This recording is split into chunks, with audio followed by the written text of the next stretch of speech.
Alors bonsoir à toutes et à tous. Avec l'aide de Dieu et votre permission, on va lire une histoire que Rabbi Nathan il raconte, qu'il a vécue avec Rabbeinu, avec Rabbi Nachman. Et il nous dit, Rabbi Nathan, qu'il a reçu des saintes discussions de Rabbeinu qui sont liées à l'enseignement 282, qui parle de chercher le bien chez les autres, chez soi-même, chercher des points positifs qu'il y a chez soi-même. Donc, il est en train de parler de ce sujet qui est lié à cet enseignement. Et donc, il dit Rabbi Nathan que Rabbeinu, il lui a une fois raconté qu'il y a une personne qui est venue chez Rabbeinu, chez Rabbi Nachman, et qui a commencé à raconter, à se plaindre des mauvaises actions dégradantes que cette personne dans laquelle elle était. Il était vraiment dans un, comme on dit, un drôle de pétrin.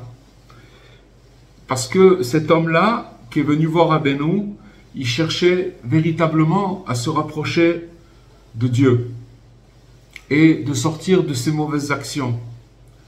Mais à chaque fois, c'est renforcé sur lui encore plus le mauvais penchant, jusqu'à qu'il ait passé des jours et des années et il n'a pas eu le mérite de pouvoir sortir de ses mauvaises actions. Mais malgré tout, il se renforçait soi-même pour essayer de se rapprocher à chaque fois de Dieu, de nouveau. Et donc il se plaignait chez Rabbeinu, il se plaignait chez Rabbi Nachman, cet homme, qu'il voulait en vérité modifier ses actions, il voulait modifier son comportement. Et Rabbeinu, en entendant toutes ces complaintes et ces plaintes, Rabbeinu lui a, avec sa grande sagesse et avec cette grande simplicité, il lui a répondu: il n'y a personne avec qui parler, parce que tu es complètement mauvais. Tu es complètement mauvais. Alors dès que Rabbeinu il a dit ça à cet homme, alors cet homme il a commencé à se réveiller, à s'éveiller. Il a reçu un choc et il a dit à Rabbi Nachman, il a dit à Rabbeinu: mais quand même, bien que je suis dans des très mauvaises actions, mais quand même j'essaye à chaque fois de réagir en faisant des bonnes actions, en essayant de m'améliorer. J'essaye quand même. Et de me rapprocher de la sainteté du peuple juif dont je viens. Alors Rabbeinu il lui a répondu: ce que tu fais c'est vraiment très très peu. Et après, dès que Rabbeinu lui a dit ça, Rabbeinu il a continué à parler, il lui a dit: habitue-toi à aller avec cet enseignement 282 du Likutei Moharan. Et Rabbi Nathan, il a dit, en entendant cette histoire de Rabbeinu, il a dit: j'ai compris en vérité quelle était son intention à Rabbeinu. Parce que, en vérité, qu'est-ce qui s'est passé? C'est que cet homme qui est venu voir Rabbeinu, il était tombé à ses yeux. Cet homme-là, il se voyait d'une manière complètement négative. Il n'arrivait pas à voir comment il allait sortir de ses mauvaises actions. À chaque fois, il retombait. À chaque fois, il ne savait pas comment faire. Et donc, comme il se voyait complètement, il était tombé complètement à ses yeux, à tel point que ce n'était pas possible de le renforcer d'aucune manière. Ce n'était pas possible de lui parler. En vérité, on apprend de cette histoire que finalement, une personne qui n'a pas qui se voit, qui n'a pas, comment dirais-je, de valeur à ses yeux, alors cette personne-là, on ne peut pas l'aider. Parce qu'on pourra pouvoir l'aider à partir du moment où cette personne, elle va commencer à chercher en elle le bien. Parce qu'il y a du bien. Seulement ce bien-là, il est étouffé par des écorces, par toutes sortes de choses qui empêchent ce bien de se révéler. Mais en vérité, il existe. On nous l'a certifié que chez chacun, il y a du bien. Et ce bien-là, il est spécifique à lui. D'accord? C'est sa neshama, c'est son âme qui fait briller ce bien. Mais seulement, on est entouré d'écorces et de toutes sortes de choses qui empêchent que ce bien-là, il se révèle et qu'il arrive à éclairer. Donc, comme lui, il était tombé complètement à ses yeux, parce qu'il n'arrivait pas à trouver l'issue, comment sortir de ce cercle vicieux dans lequel il était. Alors, il a commencé, et que Rabbeinu, il lui a dit: tu es complètement mauvais, Alors il a commencé à dire comment je suis complètement mauvais, mais je fais quand même telle et telle action. C'est qu'en vérité, il l'a fait réagir. Il lui a donné la situation, il lui a dit, en fait, si vous voulez, si on arrive à décrypter ce dialogue, c'est qu'en fait, Rabbeinu lui a dit, si tu te vois complètement mal et que tu es complètement tombé à tes yeux, que tu n'arrives plus à voir ce qui se passe, c'est-à-dire que le bien que tu fais, je peux rien faire pour toi. Donc il lui a dit, tu es complètement mal. Mal parce qu'à tes yeux, c'est comme ça que tu te vois. Alors après, c'est quand même étonnant d'entendre une chose pareille, comment Rabbeinu, qui a le nom du consolateur, tout celui qui vient chez lui, peu importe d'où il vient, qu'est-ce qu'il a fait, il va recevoir une consolation. Comment Rabbeinu, il peut dire à un homme, t'es complètement mal. Pourquoi? Parce que l'aide qu'on va pouvoir avoir, et on va pouvoir nous encourager, c'est à partir du moment où il y a quand même une part de notre côté, où on se voit avec de la valeur. Cet homme-là, il était complètement tombé à ses yeux. Mais dès que Rabbeinu lui a dit cette chose violente, alors il a commencé à dire, Rabbeinu, d'abord, il lui a demandé d'aller avec cet enseignement-là. Et parce que dans cet enseignement, il a dit, et dans cet enseignement, c'est marqué que même le plus grand, la personne la plus mauvaise, le plus grand impie, alors il faut le juger du bon côté. Parce que c'est pas possible qu'on va pas trouver des points positifs chez cette personne-là. Donc ça, c'est l'histoire, d'accord, avec une certaine morale dans l'histoire, puisque bon, on voit que on comprend certaines choses. Et Rabbi Nathan, il a fait un commentaire dans son Likutei Halachot où il va expliquer cette histoire, mais historiquement, qu'est-ce qui s'est passé? En fait, il y a le prophète qui se révèle et qui va dire la parole de Dieu au peuple d'Israël. Et il lui dit, vous êtes comme les fils des gens de couleur. Quand on parle de gens de couleur, il parle de gens noirs, mais noirs, en vérité, ça veut dire qu'ils sont noirs dans les bonnes actions, ils n'ont pas de bonnes actions. Et il fait référence ici, le prophète, à toutes les nations. Les autres nations, ça veut dire que maintenant, je vais m'expliquer. C'est comme si vous prenez par exemple un père de famille qui a qui a des enfants, et que maintenant, il va élever ses enfants d'une certaine manière, et que maintenant, ces enfants, ils vont se dégrader à avoir des mauvaises fréquentations. Alors le père, qu'est-ce qu'il va dire? Il va dire, vous êtes comme les autres. Vous êtes comme les autres, il n'y a pas de différence. Vous vous comportez d'une mauvaise manière comme les autres nations. Donc, Dieu, il envoie ce message à travers le prophète, et il dit, vous êtes comme les autres nations. Et Rabbi Nathan, il dit que c'est quelque chose de très, très, très, très étonnant. Comment c'est possible que on est vraiment très étonné de cette prophétie que Dieu il demande de faire à travers le prophète? Comment on peut faire monter dans notre esprit que Dieu il va comparer le peuple juif dans son ensemble aux autres peuples?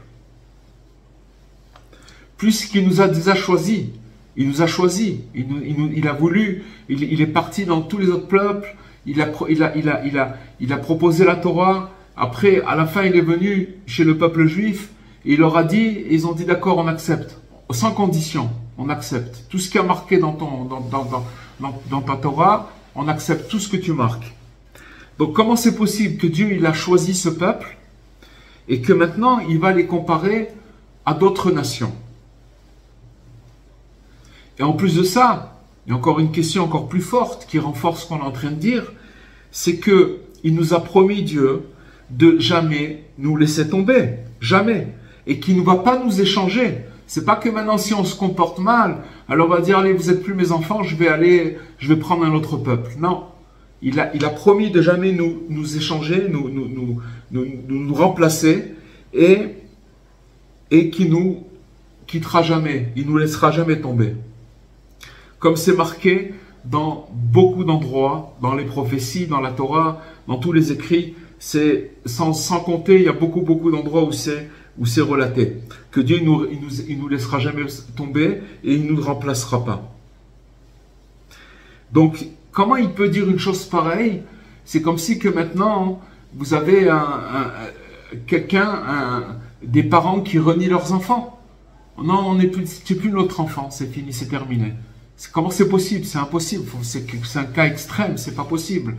Donc il y a quelque chose. Tout ça, c'est Rabbi Nathan, il pose la question et c'est un très grand étonnement. C'est très étonnant. Et aussi, comment il a commencé à humilier le peuple juif avec des vexations qui les vexent plusieurs fois et qui les traite d'une manière vraiment dédaignable.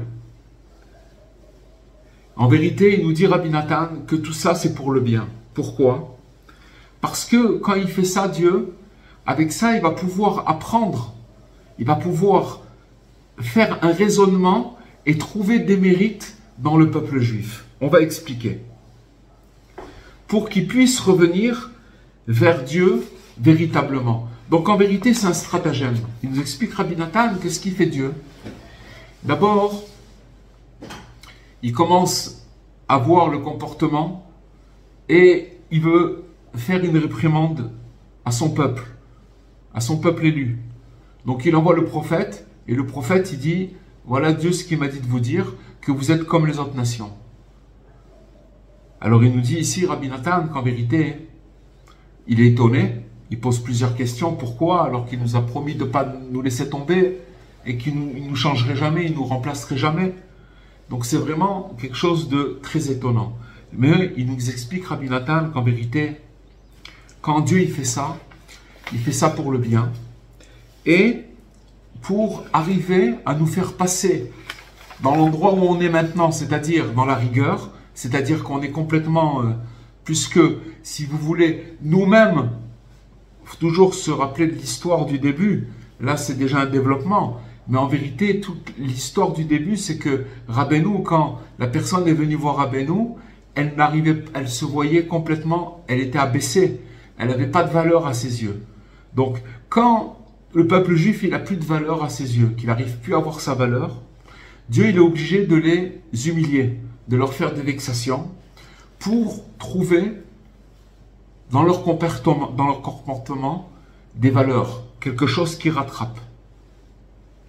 Parce qu'il faut savoir que quand le peuple élu, le peuple juif, il abîme dans ses actions, c'est-à-dire qu'il fait de mauvaises actions, jusqu'à qu'il peut arriver qu'on n'arrive plus à voir, tellement qu'il y a des mauvaises actions, qu'on n'arrive plus à voir le bien il se cache. C'est comme si vous voulez, vous prenez, il y a une petite lumière et que maintenant elle commence à s'étouffer, on n'arrive plus à la voir, elle est cachée. Elle est cachée tellement il y a de l'obscurité, tellement c'est noir, on n'arrive plus à la voir. Alors c'est exactement ce qui se passe, c'est qu'à cause de leur mauvais comportement, qu'est-ce qui va se passer? Le peu de bien qui reste, il est complètement caché. À cause de toutes les écorces qu'il y a autour de ce bien et de toutes les mauvaises choses, les mauvais comportements que la personne elle a pu faire. Et maintenant, comme on est dans cette situation, c'est une situation de blocage en fait. Parce que maintenant, à partir du moment où on se voit d'une manière négative, qu'on n'a pas de valeur à nos yeux, donc personne ne peut nous aider. Même Rabbeinu, il ne peut pas nous aider. C'est pas possible. Donc il va falloir qu'on fasse un travail, qu'on va être obligé, si vous voulez, de recevoir une humiliation. Le peuple juif, dans son ensemble, il a reçu une humiliation, parce que Dieu, en vérité, il veut trouver des mérites, le peu de bien qui reste chez eux. Parce que quand on va révéler ce peu de bien, alors ils vont avoir un éveil. Le bien, il éveille. Le mal, il endort. Quand une personne, elle est dans le mal, alors elle dort. Elle a envie, elle est dans un sommeil profond. Quand il commence à s'éveiller avec le bien et à chercher le bien, alors c'est des morceaux de lumière, d'énergie qui viennent et qui commencent à l'éveiller. Alors maintenant, qu'est-ce qui se passe? Comme Dieu, il veut quand même trouver du bien qu'il y a qui est caché autour de tout ce mal-là, il a peur de commencer à chercher le bien, parce que s'il cherche le bien, qu'est-ce qui va se passer? Il va avoir des accusateurs, des anges accusateurs, qui eux n'ont pas d'état d'âme. Ils viennent et ils commencent à chercher ce qui se passe réellement. Voilà le comportement A, B, C, D, d'accord? Il y a pas de, c'est comme ça, c'est une réalité. Donc il peut pas, Dieu, chercher du bien quand il y a des accusateurs qui vont commencer à faire monter le mal devant Dieu. D'accord? Et donc, si il fait ça Dieu, ces anges-là qui vont accuser et qui vont dire la vérité, ils vont arriver à 1000 fois plus d'accusations parce que le bien, il n'existe pas encore ce bien. Il n'existe pas puisque à leurs yeux, ils ont fauté, ils sont tombés. Mais seulement Dieu, il cherche la bonté. Il cherche la bonté. Et malgré tout, il cherche pour son peuple, pour pouvoir les faire pencher du côté du mérite, du côté de la bonté. Et dans sa bonté et dans sa grande sagesse extraordinaire, lui-même, il vient et il commence à humilier son peuple. Vraiment, il leur fait une vraie vexation, il leur fait honte. Et il leur dit que c'est tout, pour lui, ça y est, c'est terminé. Ça y est, moi, Dieu, pour moi, c'est terminé. C'est terminé parce que vous êtes comme tout le reste des peuples, vous m'avez déçu. Je vous ai choisi, vous m'avez déçu. Parce que vous avez trop abîmé. Et donc, qu'est-ce qui va se passer? À ce moment-là, Dieu, il va renverser la vapeur. Il va complètement renverser la chose. Et qu'est-ce qui va se passer? Il dit, quand il leur dit que vous êtes comme tous les peuples, véritablement, alors là, on va commencer à voir apparaître les points positifs. Parce que quand on met quelqu'un, bien sûr, c'est pas à nous de le faire avec personne, parce que on n'a pas la capacité et on n'a pas assez de bien et un bon œil pour pouvoir faire ça à une personne. Mais la providence divine, elle s'occupe de chacun de nous. Elle nous amène parfois dans des situations où on se voit vraiment très très minuscule et très bas. Et à ce moment-là, il faut savoir que il faut accomplir les paroles de Rabbeinu, c'est-à-dire que ça n'existe pas une personne qui a pas de bien en elle. C'est pas possible. C'est pour ça que il est obligé de nous secouer, Dieu, et d'envoyer le prophète pour nous dire, vous êtes comme les autres peuples. Mais quand il va faire cette vexation, il va nous vexer, il va nous faire cette humiliation, alors tous les points positifs, ils vont commencer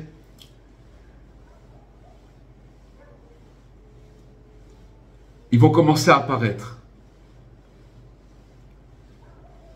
Parce qu'en vérité, il faut savoir que la faute, dans l'endroit où vient le peuple, les âmes du peuple juif, ça vient d'un endroit que la faute n'existe pas là-bas.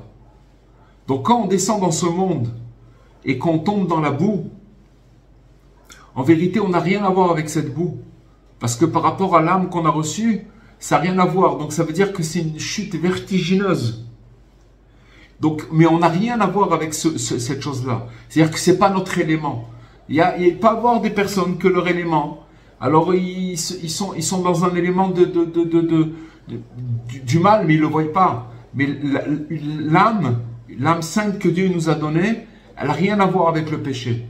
Donc ça veut dire qu'en vérité, même quand une personne, elle se dévie même d'un cheveu vers le mal, il faut savoir que ce cheveu-là, il représente une énormité par rapport, si vous voulez, à la sainteté de l'âme. que Dieu nous a donné. Seulement, on est tombé dans ce monde. Et ça s'appelle une grande déviation, une grande faute quand on dévie. Parce qu'en vérité, le peuple juif, il est loin, très très loin, comme le sud du nord, de toutes sortes de dégradations et de péchés. On parle dans sa racine, hein, bien entendu. Et donc même si on dévie d'un tout petit peu, c'est grave par rapport à la sainteté d'où on vient. Et donc maintenant, quand il y a des péchés, et quand ces péchés, on les répète beaucoup, jusqu'à qu'il y en a eu beaucoup, et qu'en vérité le bien, il y en a eu tellement de péchés que maintenant le bien, il s'est complètement caché, et qu'on n'arrive plus à le reconnaître. Et que même le peu de bien qui reste, il est complètement mélangé avec le mal. On n'arrive plus à le détecter. C'est normal que quand il va vouloir se regarder, s'introspecter sur le nombre incalculable de ses fautes par rapport à la sainteté de l'âme dans sa racine qui est tellement grande, alors il va se retrouver dans une situation où il n'aura plus aucun espoir. Il va perdre complètement l'espoir. Parce que ce qu'il fait Rabbi Nathan maintenant, c'est qu'il nous fait montrer, regarde où tu viens, c'est-à-dire que maintenant, notre âme elle vient d'un endroit tellement qui n'a rien à voir avec la faute, et regarde où tu es tombé. Maintenant, quand la personne elle prend conscience de ça, elle se dit, mais c'est pas possible. Comment j'ai abîmé autant? Qu'est-ce qui m'est arrivé? Et donc, il tombe dans le désespoir. Il n'y voit plus d'espoir. Parce qu'en vérité, d'après la sainteté du peuple juif, comme il doit être saint, alors c'est pas possible de supporter aucune faute. Et comment on va faire maintenant pour, quand on est tombé, quand on a fauté, comment on va faire pour trouver le bien qui est tombé maintenant, qu'on n'arrive plus à reconnaître? Mais Dieu, il a une bonté, une miséricorde et une vérité, et il cherche que le monde, il se maintienne. Il ne cherche pas à détruire le monde, il veut que le monde, il se maintienne. Parce qu'il connaît exactement nos tendances, nos passions. Et il sait très bien d'où l'homme a été pris et où c'est qu'il a été parachuté. Et qu'en vérité, il est complètement prisonnier dans ce monde de fous, et aussi dans un corps complètement passionnel, avec des passions qui sont dans le corps et des passions qui sont en dehors du corps. Les passions qui sont en dehors du corps, c'est la colère, la jalousie, d'envier, toutes ces choses-là. C'est des sentiments qui sont en dehors du corps. Et sans compter les passions qu'il y a dans le corps. Exactement. Donc on a été parachuté, on a mis une étincelle divine et ça a été parachuté dans une poubelle. Donc Dieu, il sait très très bien dans quelle situation on se trouve. Et avec sa bonté extraordinaire, il arrive à complètement renverser la chose, à la retourner. Et qu'est-ce qu'il fait? Il commence à comparer le peuple juif aux autres nations. Vous êtes comme les autres nations. Vous n'êtes plus mes enfants. Et dès qu'il commence à comparer aux autres nations, aux autres peuples, alors tout le monde diront d'une seule bouche qu'en vérité, il y a une grande différence, comme le nord et le sud, d'accord, une grande différence entre les autres nations et le peuple juif. Parce que il reste toujours dans chacun du peuple juif quelques cheveux, quelques points positifs qui restent là-bas, Et même quand quelqu'un il se retrouve dans le fin fond le plus bas qui existe, d'accord, qu'il n'y a pas plus bas que ça, même si c'est le pire des pires, en vérité, s'il commence à chercher les points positifs, il va se rendre compte, comme elle dit la Torah, Malé mitzvot kerimon, qu'en vérité, un juif, il a plein de bonnes actions. Il fait plein de bonnes actions. Seulement, elles brillent pas. Elles brillent pas, pourquoi? Parce qu'elles tombent dans ses écorces, derrière toutes ces choses qui lui cachent ses bonnes actions. Et à partir du moment, quand Dieu, il va comparer tous les autres peuples, il va comparer son peuple aux autres peuples, alors, il va commencer à faire sortir du mérite de son peuple. Parce que, qu'est-ce qui va sortir? Ils vont commencer à sortir toutes les bonnes actions que les autres nations, elles font pas. D'accord? Parce qu'en vérité, Amchat Israël, Kulam Tzadikim, c'est tous des justes. Parce que tous les jours, chacun là où il est, mais Rabbi Nathan ici, tous les jours, on met des tefilines, on fait Yom Kippour, on jeûne, on fait des bonnes actions.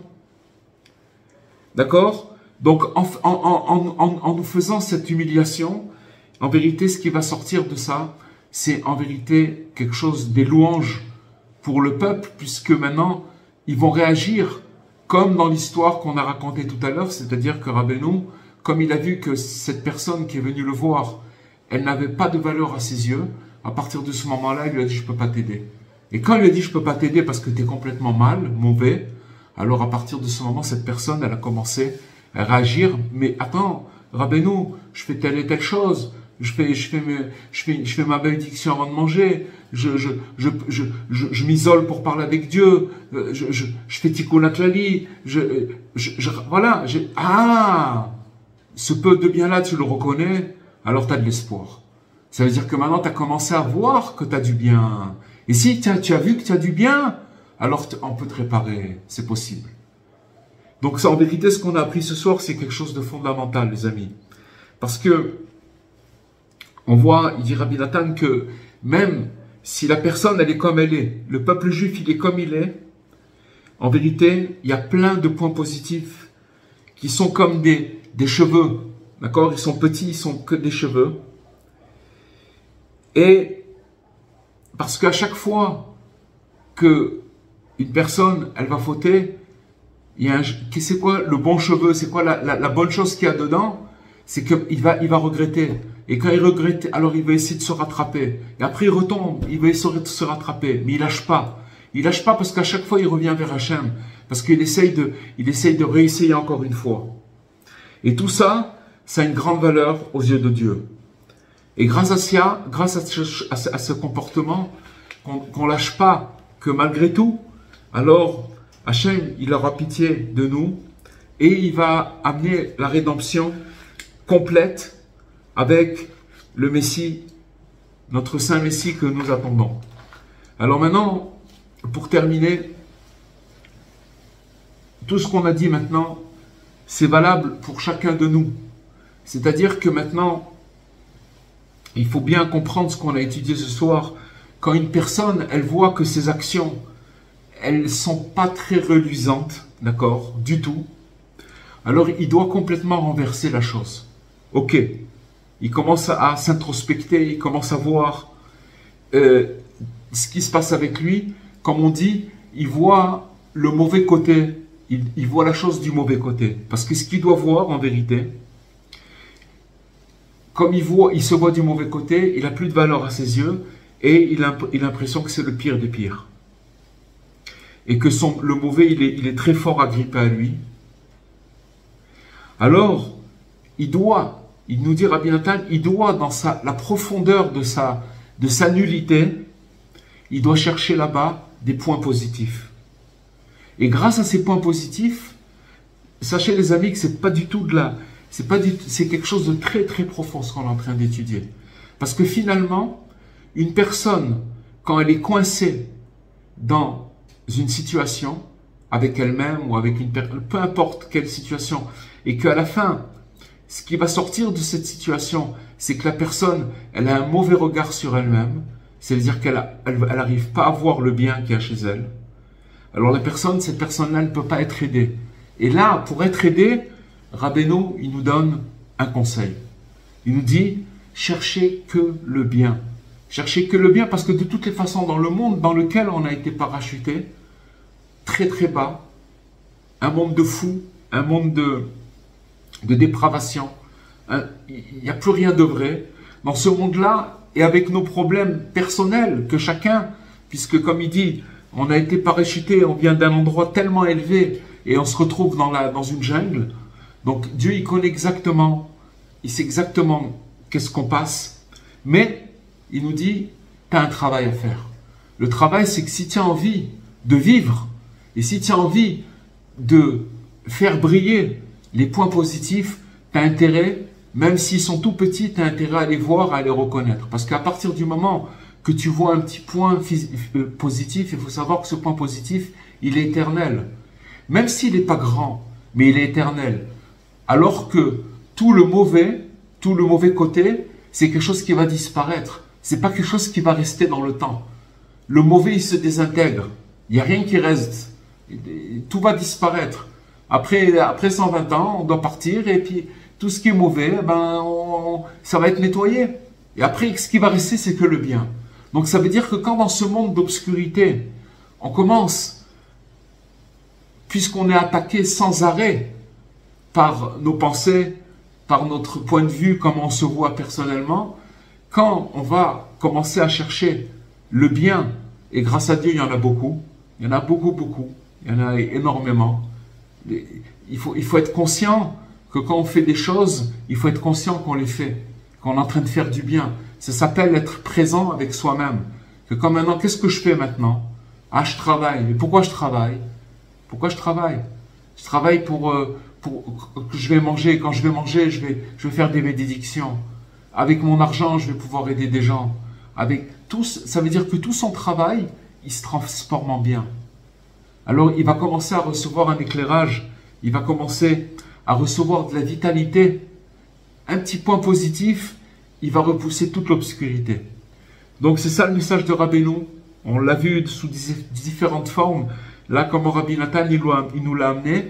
Mais seulement, on est tellement dans l'obscurité qu'il y a des fois, on ne voit pas ce bien et on est obligé de se faire un petit peu secouer. Se faire secouer, ça veut dire, voilà, quelle différence qu'il y a entre toi et les autres? D'accord? Alors, oui, il y a une différence. Il y a une différence parce que malgré tout, c'est vrai que on est descendu, mais malgré tout, voilà, il me reste ça. J'ai allumé mes lumières de Shabbat, j'ai fait ça, j'ai parlé avec Dieu, j'ai fait un psaume, il y a des milliers de trucs, grâce à Dieu, bon Hachem. Alors voilà les amis, Bezrat Hachem, qu'on puisse voir le bien chez nous, d'abord, et quand on va le voir chez nous, alors on va pouvoir le reconnaître chez les autres.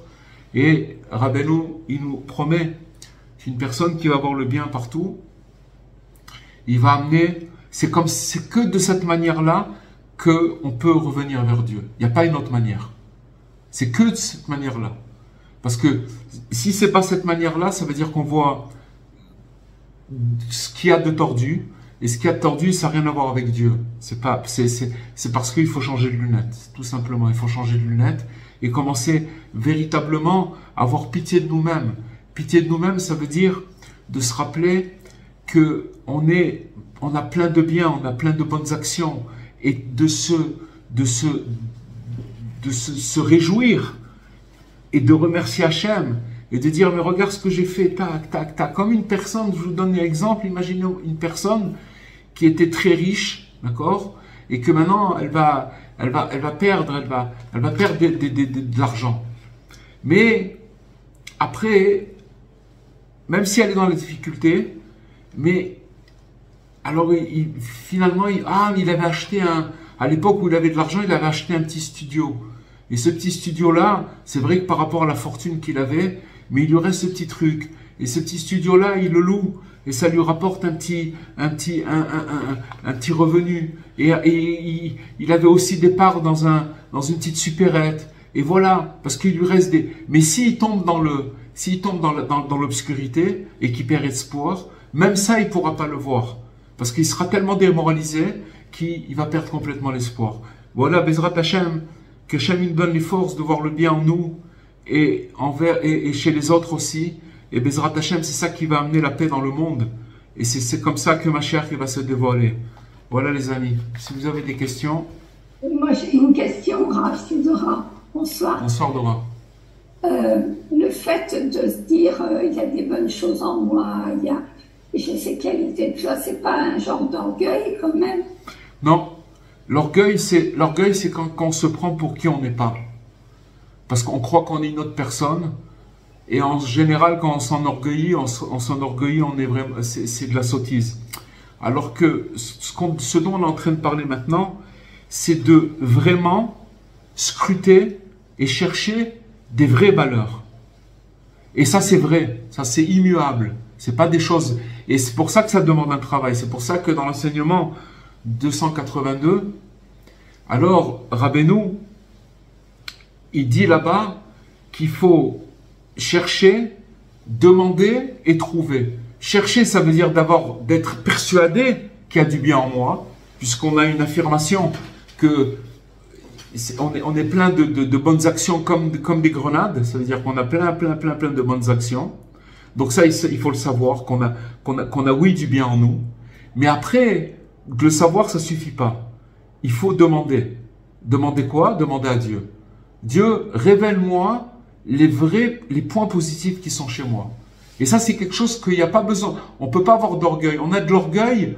On a de l'orgueil sur des choses qui nous appartiennent pas. On se les approprie et on croit que c'est à nous et on croit qu'on a ces vertus alors qu'on les a pas. Et on est orgueilleux là-dessus. Mais quand quelqu'un il a quelque chose, d'accord, il a pas lieu d'être orgueilleux. C'est quelque chose qu'Hachem lui a donné et il a réussi par sa recherche en sachant que ça existe ces points positifs.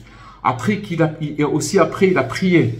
C'est-à-dire qu'il a demandé à Hachem, s'il te plaît, fais que je trouve les points positifs parce que finalement, je suis entouré d'obscurité qui m'empêche de dévoiler ce bien qui est en moi. Fais qu'il se dévoile. Et après, de le chercher. En fait, on avait donné cet exemple plusieurs fois. Imaginez-vous une ménagère, une dame, une maman, une mère de famille qui est en train de d'éplucher des pommes de terre et en train en même temps toute la cuisine, tout le plan de travail, il est plein de vaisselle, machin, des trucs, elle travaille, elle est en train de préparer un repas. Et puis, je sais pas, elle a mis une bague, elle l'a mis sur le marbre, d'accord? Et puis là-bas, tout est dans le verre, il y a des ordures, il y a des machins, c'est un peu truc. Bon, elle est en train de travailler. Et puis à un moment, elle commence à ranger son plan de travail, elle met toute la vaisselle dans le lavabo, et puis elle se rend compte qu'elle a plus sa bague. Donc maintenant, elle se décourage pas. Elle a pris un moment de frayeur, mais elle se décourage pas. Elle se dit, bon, je vais réfléchir, qu'est-ce qui s'est passé avec la bague? Qu'est-ce qu'elle va aller faire? Elle va aller dans la poubelle. Et dans la poubelle, elle va chercher. Mais comment elle va chercher dans la poubelle? Elle va commencer à prendre chaque épluchure, chaque truc.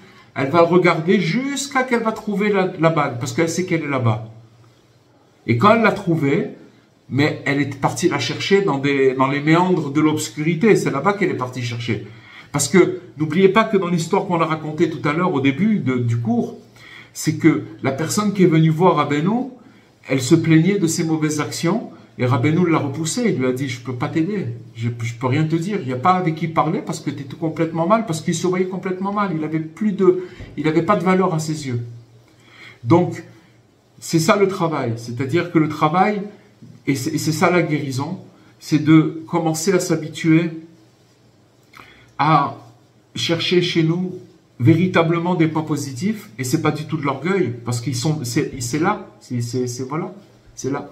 Et chacun, il a des points positifs. Hein, il a trait sur la justice, un autre sur la pudeur, un autre sur... Il y a plein de choses, il y a des milliers de choses dans nos actions, grâce à Dieu. Il y a des milliers de choses qu'on fait tous les jours, mais seulement il faut en être conscient. Et quand on en est conscient, alors même si on passe des choses difficiles, alors on reçoit... Parce que vous voyez, quand vous donnez par exemple du courage à quelqu'un, vous commencez à lui dire, vous parlez avec lui, la personne est un peu démoralisée, vous commencez à lui dire, mais regarde, on lui fait montrer un autre angle sur la vie, sur sa vie. On lui dit, mais non, mais tu regardes ce que tu as fait, tu as fait ça, tu n'as pas eu de chance là, mais regarde ce que tu as fait, et trucs. On commence, si vous voulez, à glaner toutes les bonnes actions de cette personne, et je peux vous garantir que si c'est un ami qui parle, et qu'il veut notre bien, alors quand il va nous parler, chaque parole va complètement nous relever. Pourquoi? Parce qu'il a cherché le bien. Finalement, il m'a éclairé sur des choses qui brillent. Et ces choses-là. Et c'est ça le travail. Le travail, c'est de nous regarder et de voir le bien qui est en nous. Malheureusement, on est dans une génération et dans une époque très très spéciale où, si vous voulez, ce qu'on met en avant, parce que c'est ce qu'on voit, c'est que le mal. À côté de ça, à côté de ce mal, on vit des moments difficiles, mais il faut se rappeler que dans ces moments difficiles, combien de miracles, des milliers de miracles, chaque seconde que Dieu y fait pour protéger. Pour protéger, il y a des millions de gens, des centaines de millions de gens qui veulent, et qui ont la haine et qui veulent tuer, tout simplement, qui veulent tuer. Comment Hachem, on ne se rend pas compte comment Hachem il nous protège et comment il fait, et les miracles même des gens qui ont vécu des choses, qui ont été sauvés. Donc il faut voir l'autre côté, qu'Hachem il est là, il nous protège, et surtout, ce qu'il nous demande, Hachem, à travers le tzaddik, faites attention, voyez le bien qui est en vous, cherchez le bien, demandez à Hachem qu'il vous fasse montrer le bien. Parce que quand ce bien il se révèle, il repousse toute l'obscurité. Voilà les amis. Merci beaucoup. J'ai une question. Merci beaucoup. Merci. Oui. J'ai une question. On a parlé beaucoup de l'enseignement 282 aujourd'hui. De quoi? Je vous entends pas. Comme ça, instant. Il a dit qu'on a beaucoup parlé de l'enseignement 282. Ouais. Ok. Bon, mais il y a un endroit qui parle beaucoup de la mélancolie, de la tristesse. Est-ce que quand on est dans la mélancolie et la tristesse, ça va nous amener à fauter, ou c'est parce qu'on a fauté consciemment ou inconsciemment qu'on se dirige? Est-ce que c'est un indicateur, la tristesse, pour dire on pourrait fauter, ou c'est parce qu'on a fauté? En fait, ça commence par la mélancolie. C'est-à-dire qu'une personne, elle est mélancolique ou elle est triste, automatiquement, elle rentre dans c'est exactement ce qu'on vient d'étudier. C'est-à-dire qu'elle n'arrive plus à voir à ses yeux une valeur. Quand elle n'a plus de valeur à ses yeux, alors automatiquement, elle rentre dans la faute. Elle voit pas. Elle est complètement dans l'obscurité. Et donc c'est vrai que la mélancolie, la tristesse, elle est. Mais il y a aussi encore une autre chose qu'il a dit, Rabbi Nachman, c'est qu'en vérité, le mauvais penchant, ce qu'il veut, c'est pas de faire fauter une personne. C'est pas ça qui l'intéresse. Ce qui l'intéresse, c'est que la personne, elle rentre après sa faute dans une mélancolie, une tristesse parce qu'elle a fauté. Et ça, c'est le plus important. Parce que quand elle va la mettre dans cette atmosphère, d'accord? Donc cette énergie de tristesse et de mélancolie, alors après, la personne, elle a toutes les portes qui sont ouvertes. Donc c'est un enchaînement. Vous comprenez, Jean-François? C'est un enchaînement. C'est clair? Ok. Raph, je voulais juste poser une question pour mieux comprendre. En fait, toute la démarche qu'on est en train de décrire, c'est en fait une sorte d'avoda à la midot à l'envers. C'est-à-dire qu'au lieu de partir en une avoda à la midot en disant j'ai tel défaut, je vais essayer de corriger, j'ai ça, je vais essayer de corriger, on fait le travail à l'envers en disant j'ai telle qualité, éliminons ce défaut. En fait, c'est une autre technique. Je vais vous dire une chose. Dans le monde du moussar, de la morale, d'accord, qui est très importante, c'est tout le but de la morale, c'est d'arriver à nous amener à rectifier nos midot, nos traits de caractère, nos défauts. Ok. Maintenant, il y a un proverbe, il y a une citation qui est dite par les Litaïm, ceux qui disent, dans le monde Litaïm, si vous voulez, il n'y a pas de chassidoute, mais il y a la morale. Donc, la morale, c'est très très important. Et la chassidoute, c'est une continuation, c'est une continuité, mais il y a la morale. Maintenant, ils disent, les Litaïm, ils disent que quand on prend une mida et qu'on veut la casser, d'accord, un mauvais trait de caractère et qu'on veut le casser, on se retrouve avec deux mauvais traits de caractère. On ne peut pas s'en sortir. Ça veut dire qu'en vérité, si une personne elle va commencer à travailler pour essayer de changer, elle va se retrouver très vite confrontée à un grand désespoir. Maintenant, Rabbeinu, il nous dit pas, hein, ce que tu as fait, c'est bien. Pas du tout. Il nous dit que ce que c'est vrai que par rapport là d'où tu viens, de ta racine, là où tu es arrivé, c'est comme le nord et le sud. Mais Hachem, il te comprend parce qu'il t'a parachuté dans un endroit. Mais maintenant, comment tu vas pouvoir remonter? C'est quand tu vas trouver des valeurs qui existent en toi et qui vont te donner envie d'entreprendre. Vous savez, quand il y a eu le veau d'or, alors Dieu il a dit à Moshe Rabbeinu, descends, va voir qu'est-ce qu'il est en train de faire ton peuple. Il est dans la dépravation, il est complètement dans la débauche, etc. Qu'est-ce qu'il a fait Moshe Rabbeinu? Il est descendu, et c'est marqué là-bas, Nirdi Natan Recho, c'est-à-dire qu'il a rajouté une bonne odeur aux âmes du peuple juif qui venait de fauter. Qu'est-ce que ça veut dire ça qu'il a rajouté une bonne odeur? Il a pris un désodorant et il a commencé à faire psh sur l'âme pour qu'il y ait une bonne odeur. Ça veut dire quoi, il a ajouté de la bonne odeur? En vérité, ça veut dire la chose suivante. Ça veut dire que s'il était venu, Moshe Rabbeinu, et qu'il a recommencé à dire, regardez ce que vous avez fait. Vous avez vu des miracles, vous êtes sortis, vous avez vu la mer rouge qui s'est ouverte. Vous avez vu en Égypte les miracles qu'il y a eu, la mort des premiers, des trucs. Et maintenant, vous avez vu la main de Dieu. Et maintenant, vous avez vu que Moshe, il avait un petit peu de retard. Et vous avez commencé à paniquer. Vous avez fait le veau d'or et vous êtes dépravé comme vous avez fait. S'il avait fait ça, Moshe, il serait plus resté rien du peuple juif. Parce qu'il aimait devant leur tard, devant ce qu'ils ont fait, et c'est terminé. Qu'est-ce qu'il dit là-bas le Passouk? Il dit qu'il a ajouté une bonne odeur à leur âme. Ça veut dire qu'en vérité, il leur a fait montrer, regardez dans l'endroit d'où vous venez, et regardez d'où vous êtes arrivés. Et donc, comme on dit, noblesse oblige. Je suis quelqu'un de noble.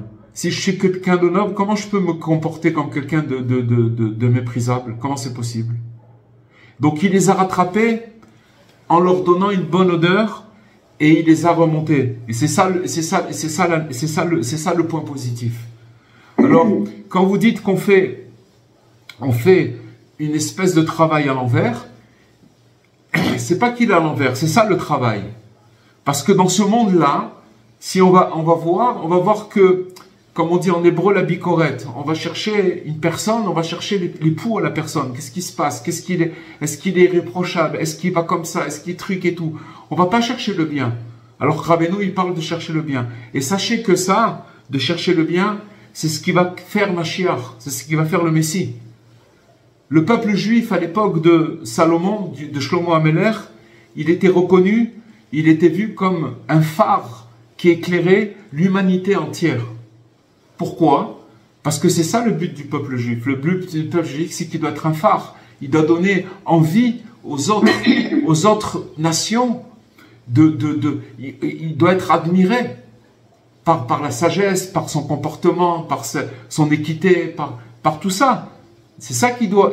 Alors maintenant, à l'époque de Shlomo Ameler, tout le monde savait et tout le monde admirait le peuple juif et c'était reconnu et chacun il avait sa place pour pouvoir se rapprocher, pour pouvoir améliorer peu importe quelle nation. Donc, si vous voulez, nous, notre but, enfin, le but du peuple juif, c'est d'éclairer tout ça. Mais ça commence par avoir une propre valeur de soi-même. Et la propre valeur de soi-même, c'est pas assez, je connais mes bonnes valeurs. Non. Les bonnes valeurs, c'est de les chercher véritablement. Parce que Rabbeinu, il dit dans cet enseignement qu'il y a des fois on va chercher, mais on va commencer à voir qu'autour il y a beaucoup de poubelles. C'est-à-dire que même les bonnes choses que j'ai faites, alors je les ai faites avec intérêt, parce que j'avais un intérêt. Donc ça donne plus tellement trop de valeur. Alors en vérité, bon, on l'avait dit déjà, on avait fait un cours sur ça. Rabbi Nathan, il dit que même si c'est 1 sur 1 million, une petite bonne valeur sur 999 999 mauvaises actions, si on arrive à reconnaître cette valeur-là, alors elle répare tout le reste. C'est 1 sur 1 million. Les 999 999, c'est réparé. Parce que c'est que le bien qui répare. Et c'est comme ça que Mashiach, il va conquérir le monde. Il va prendre, vous croyez que Mashiach, il va venir, il va commencer à prendre des soldats, il va leur donner des M16 avec des roquettes et il va dire, allez-y, partez, vous allez tout défoncer. Non, c'est pas ça.